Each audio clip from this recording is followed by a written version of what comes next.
नमस्कार नागरिकांनो, लाडक्या बहिणींसाठी 1400 कोटींची तरतूद या चालू अधिवेशनामध्ये करण्यात आलेली आहे। त्याबद्दलची माहिती आज आपण या ठिकाणी बघणार आहे। पहिल्याच अधिवेशनात सरकारकडून 35,000 कोटींची पुरवणीच्या मागण्या सादर करण्यात आलेल्या आहे। तर बघा, महायुती सरकारने सोमवारी राज्य विधिमंडळाच्या हिवाळी अधिवेशनात 35,778 कोटी रुपयांच्या पुरवणी मागण्या मांडल्या। महायुती सरकारच्या पहिल्याच अधिवेशनात मांडण्यात आलेल्या या पुरवणी मागण्या लाडकी बहीण योजनेसह राज्य सरकारच्या चालू असलेल्या योजनांसाठी तरतूद करण्यात आली आहे। शिंदे सेनेचे मंत्री उदय सामंत यांनी विधानसभेत या पुरवणी मागण्या मांडल्या। लाडकी बहीणसाठी 1400 कोटी रुपये देण्यात आले आहेत।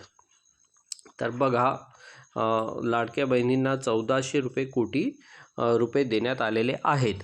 तर त्यामुळे डिसेंबरचे पैसे लवकरच मिळण्याची शक्यता आहे।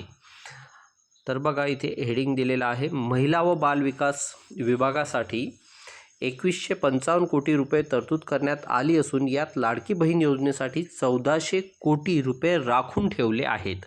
तर बघा, 1400 कोटी रुपये लाडकी बहीण योजनेसाठी राखून ठेवले आहेत।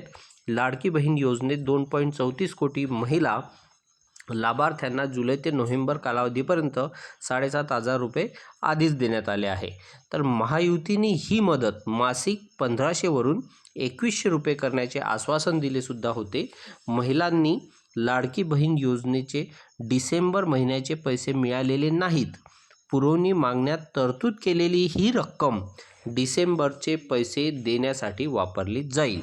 तर बघा, ती जी रक्कम आहे त्या रक्कममधूनच लाडकी बहीण योजनेचे पैसे लवकरच महिलांना मिळणार आहे। तर अशा पद्धतीची ही बातमी आहे। तर फार चांगला सरकारचा हा निर्णय आहे। तर या पद्धतीची आपण नवीन माहिती तुम्हाला आपल्या या चॅनलवर देत असतो। तर याला लाईक करा, शेअर करा आणि सबस्क्राईब करा।